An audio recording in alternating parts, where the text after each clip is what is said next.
Praise the Lord. मेरा नाम John Stevenson. आप लोगों के लिए सुसमाचार लेके आता हूँ। परमेश्वर की दया और करुणा से परमेश्वर नए नए सुसमाचार आप लोगों के लिए लेके आता है। और आज का सुसमाचार हम देखेंगे इर्मिया और उसका 23वां अध्याय। सुसमाचार में जाने से पहले मैं आप लोगों से अनुरोध करूंगा, आप सब्सक्राइब बटन को दबाएं, लाइक करें, शेयर करें। आपके सब्सक्राइब करने से मुझे प्रेरणा मिलती है, नए नए वचन सुनाने की एक इच्छा होती है और इस यूट्यूब चैनल को हेल्प मिलती है।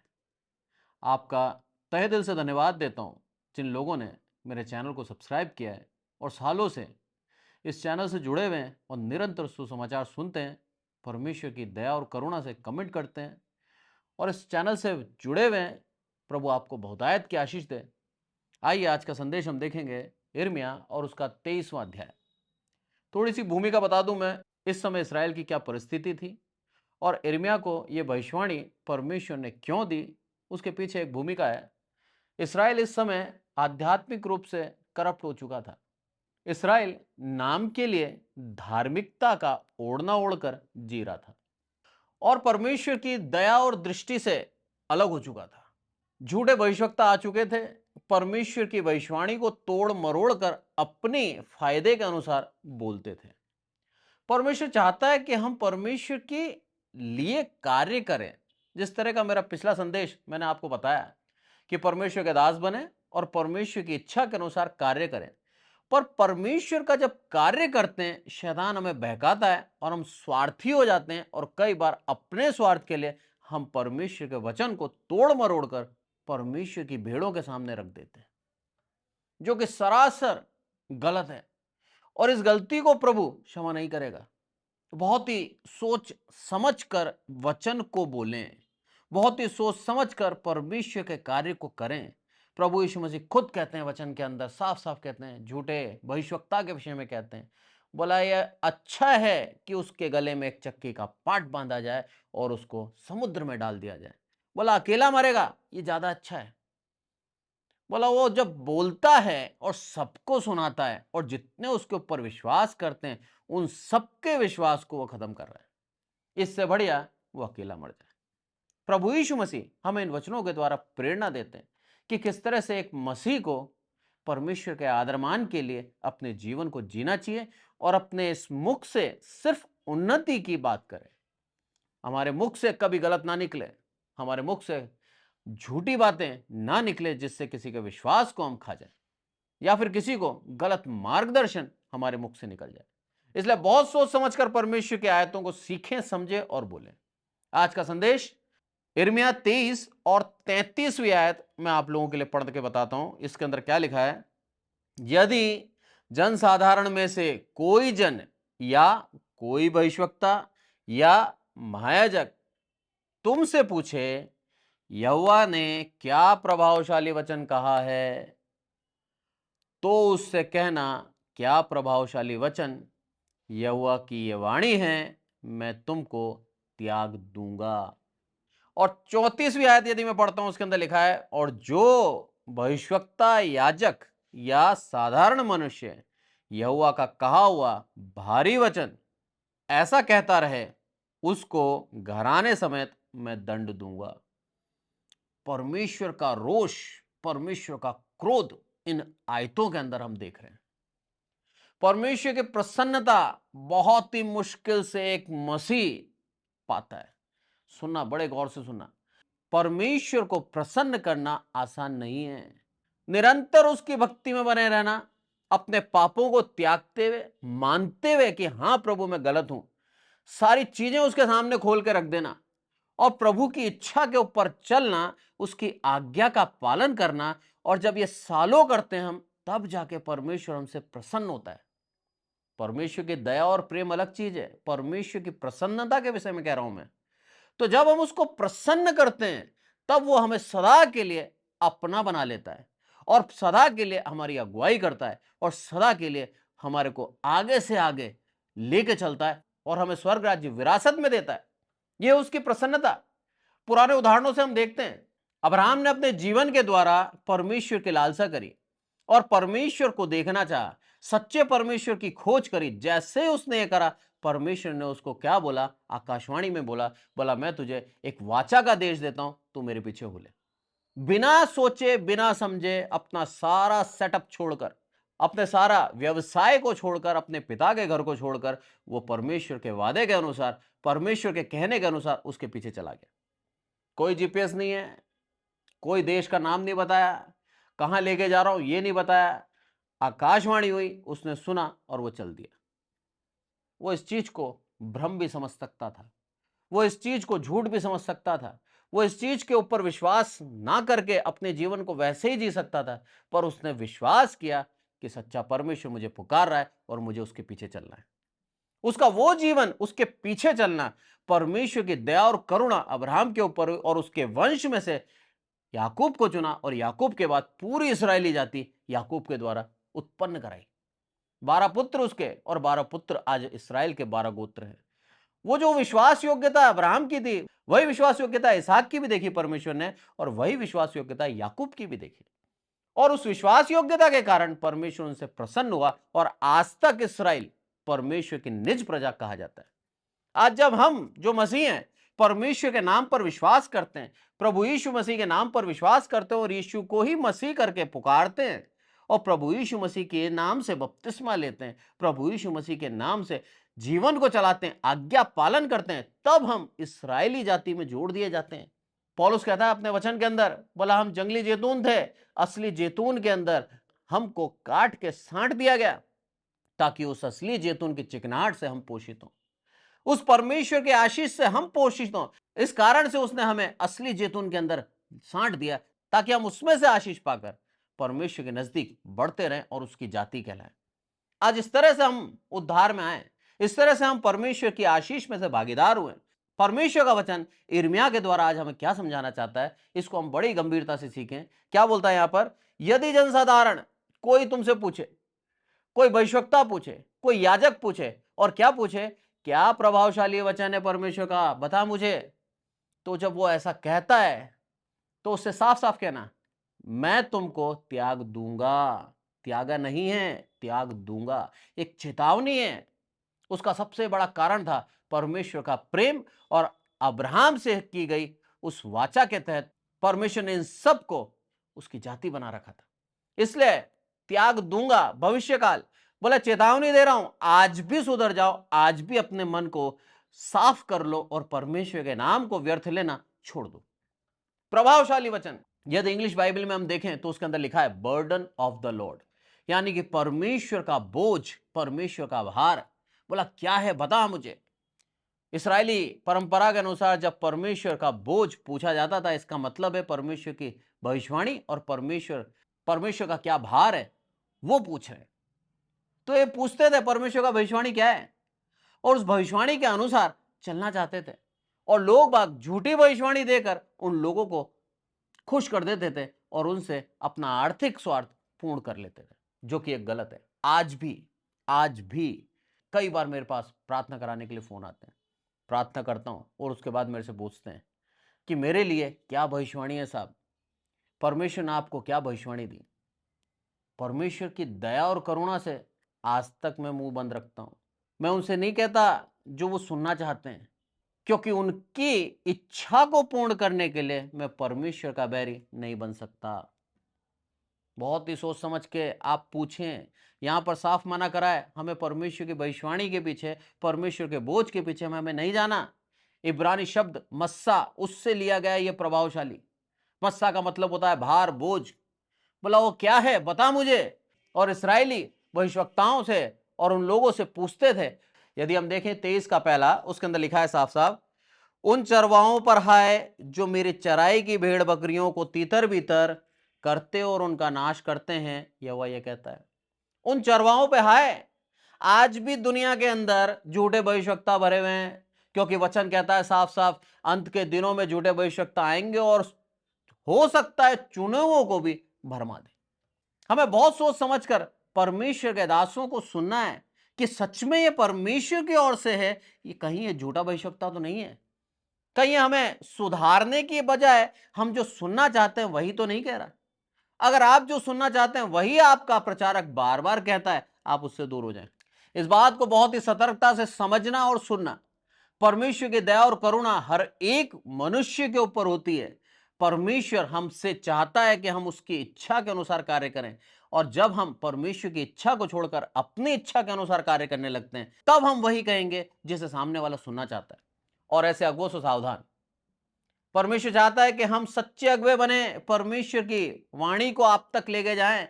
परमेश्वर ने चेतावनी दी है तो उस चेतावनी को ऐसे ही रख दें। आज भी परमेश्वर हर एक विश्वासी को चेतावनी देता है। क्या तुम आज उस बोझ को सुनना चाहते हो, या तुम खुद आज परमेश्वर के लिए एक बोझ बन गए हो? आज के वचन के द्वारा परमेश्वर का यह प्रश्न है, क्या आज का विश्वासी परमेश्वर के लिए बोझ है या आनंद? वचन कहता है साफ साफ, जब एक पापी मन फिराता है, स्वर्ग राज्य में आनंद होता है। पर जब एक विश्वासी झूठी भविष्यवक्ताओं को सुनकर अपने जीवन को पूर्ण रूप से गलत दिशा में ले जाता है, तो वो व्यक्ति परमेश्वर के लिए बोझ बन जाता है। बहुत ही सोच समझ कर अपने जीवन को जिए।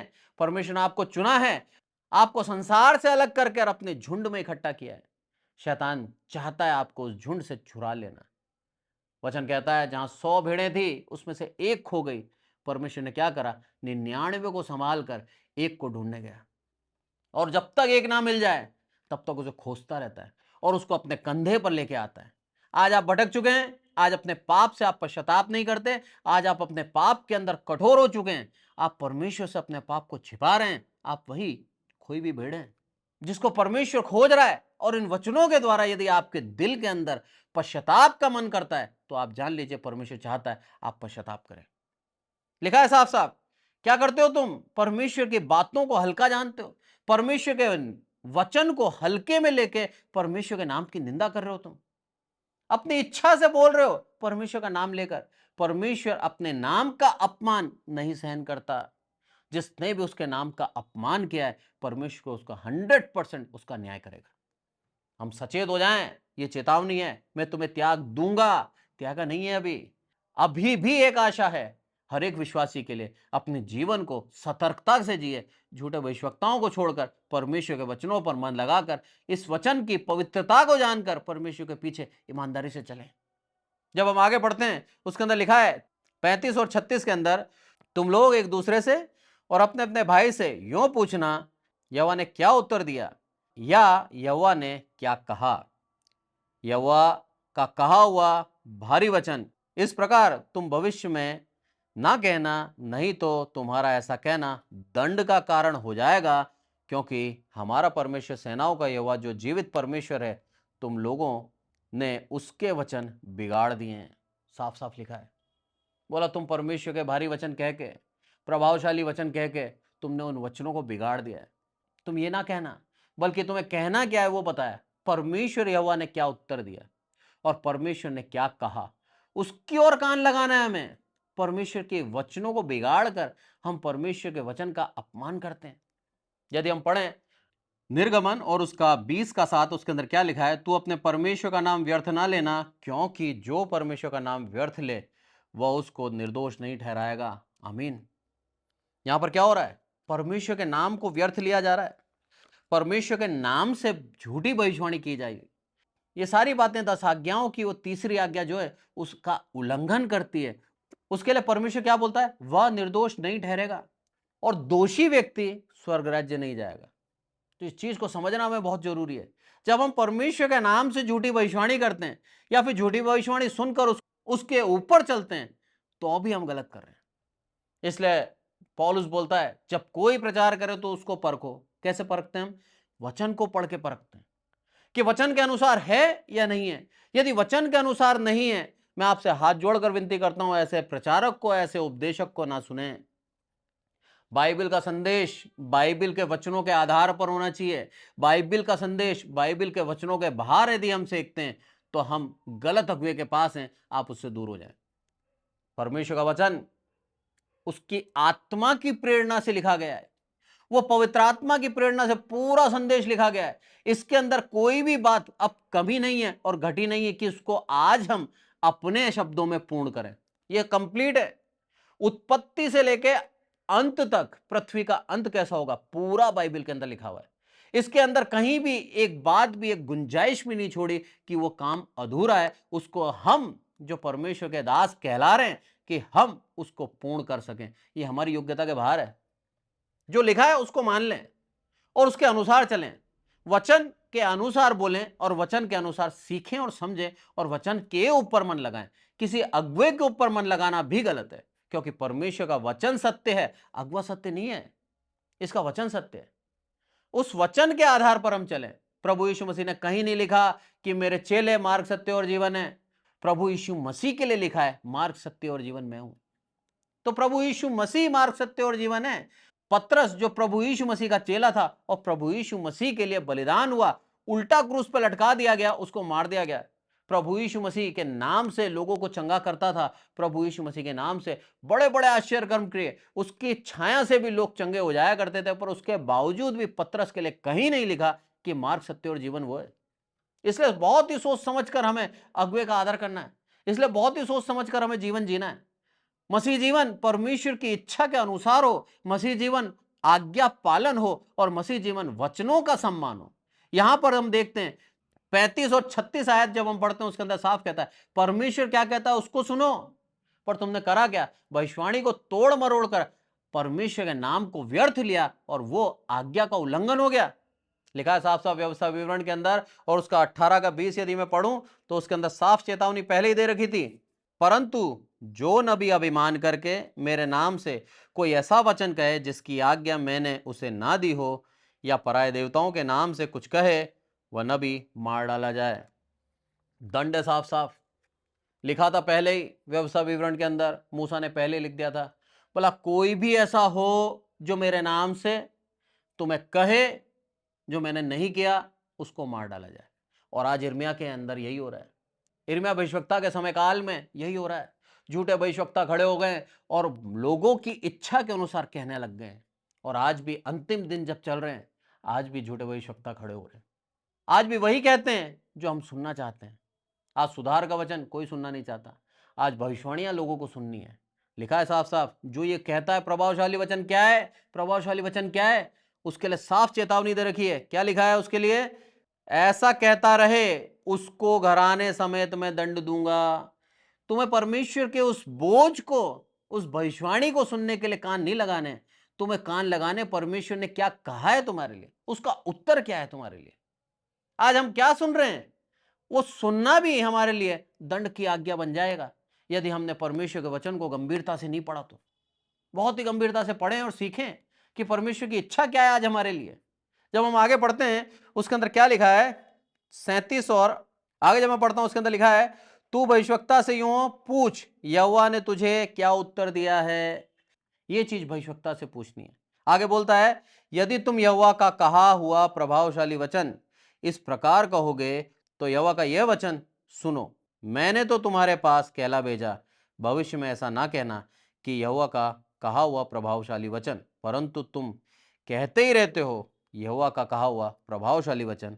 इस कारण देखो मैं तुमको बिल्कुल भूल जाऊंगा और तुमको इस नगर को जिसे मैंने तुम्हारे पुरखाओं को और तुमको भी दिया त्याग कर अपने सामने से दूर करूंगा। और आगे बोलता है, मैं ऐसा करूंगा कि तुम्हारी नामधराई और अनादर सदा बना रहेगा और कभी भूला नहीं जाएगा। और आज देख लो आप, ये वचन प्रभु यीशु मसीह के आगमन से 600-700 साल पहले लिखे गए और आज 2600-2700 साल हो गए हैं। जो इन्होंने किया आज तक वो स्मरण है। आज तक ये उदाहरण के रूप में लिए जा रहे हैं। आज तक इनकी नामधराई नहीं मिटी है। आज भी इनके पापों को स्मरण करके हम चेतावनी लेते हैं। प्रभु का वचन साफ साफ समझा रहा है हमें कि ये न्याय की चेतावनी है। पर उससे पहले प्रभु क्या बोलता है, अभी भी आशा है। इस चेतावनी हर एक चीज यहां पर हमने देखी, मैं तुम्हें त्याग दूंगा, मैं भूल जाऊंगा। 39 आयत में लिखा है मैं तुम्हें बिल्कुल भूल जाऊंगा। यह भी भविष्यवाणी है, यह भी भविष्य की बात है। दोनों जगह हम ये देखते हैं, यदि हम परमेश्वर के नाम को व्यर्थ लेते हैं, यदि परमेश्वर का नाम का सम्मान नहीं करते, झूठी भविष्यवाणियां कर रहे हैं, झूठे भविष्यवक्ताओं को सुनकर अपने जीवन को भटका रहे हैं, तो ये हमारे साथ होगा। अभी हुआ नहीं है, होगा। इसलिए आज हमारे पास अवसर है कि हम अपने जीवन को परमेश्वर के पीछे चलाएं।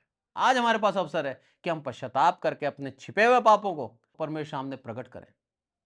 और बोझ ना बने, परमेश्वर के लिए आनंद बने। परमेश्वर चाहता है हम उसके लिए आनंद ठहरें। आज के वचन से हम 4 बातों का विशेष ध्यान रखें। सबसे पहला, परमेश्वर का वचन पवित्र है। झूठी भविष्यवाणी न सुननी है न कहनी है। परमेश्वर के नाम का अपमान हमारे मुख से कभी ना हो। और सबसे बड़ी बात, हर एक अगुवे के लिए एक जिम्मेदारी होती है कि परमेश्वर के वचन को परमेश्वर के अनुसार प्रस्तुत करें। जब इस चीज का हम ध्यान रखते हैं, परमेश्वर का अनुग्रह और उसकी कृपा में बने रहते हैं। आज के वचन से प्रभु हमको आशीषित करें। आइए प्रार्थना करें। हे हमारे प्रभु, आपका बहुत बहुत धन्यवाद देते हैं मेरे प्रभु। सारी आदर महिमा आपको देते हैं मेरे प्रभु। प्रार्थना करते हैं विशेष करके मेरे प्रभु आपकी दया करुणा के लिए। हम आपके लिए बोझ नहीं, आनंद ठहरे मेरे प्रभु। आपके वचनों को गलत ना समझें, आपके वचनों को गलत ना सुने मेरे प्रभु, पर आपकी भविष्यवाणियों का सही अर्थ लेते हुए आपकी इच्छा के अनुसार चलें मेरे प्रभु, और आपसे उत्तर की चाह रखें मेरे प्रभु। साथ ही मेरे प्रभु, आपने कहा है, आज्ञा दी है मेरे प्रभु, उस आज्ञा का पालन करते हुए आपकी इच्छा को हम पूर्ण करें मेरे प्रभु। आज का वचन हर एक व्यक्ति के दिलों के अंदर घर करे मेरे प्रभु, और हर एक व्यक्ति मेरे प्रभु आपकी पीछे ईमानदारी से चले मेरे प्रभु। प्रार्थना करते हैं मेरे प्रभु, आज का वचन लोगों के दिल में कार्य करे मेरे प्रभु, और अपने अभिमान को त्यागते हुए परमेश्वर के पीछे ईमानदारी से चलने वाले एक सच्चे विश्वासी ठहरे मेरे प्रभु। सारी आदर महिमा आपको देते हैं मेरे प्रभु। जितनों ने भी ये संकल्प किया है मेरे प्रभु कि आपके नाम का सम्मान उनके जीवन में बना रहेगा, हर एक को आपकी आत्मा से परिपूर्ण करना और उनको बहुतायत की आशीष देना। सारी आदर महिमा आपको देते हैं। हम घटे आप बढ़े। आपने हमारी विनती सुनी, इसलिए आपका धन्यवाद। प्रभु यीशु मसीह के नाम से मांगते हैं, आमीन। Praise the Lord. Thank you so much.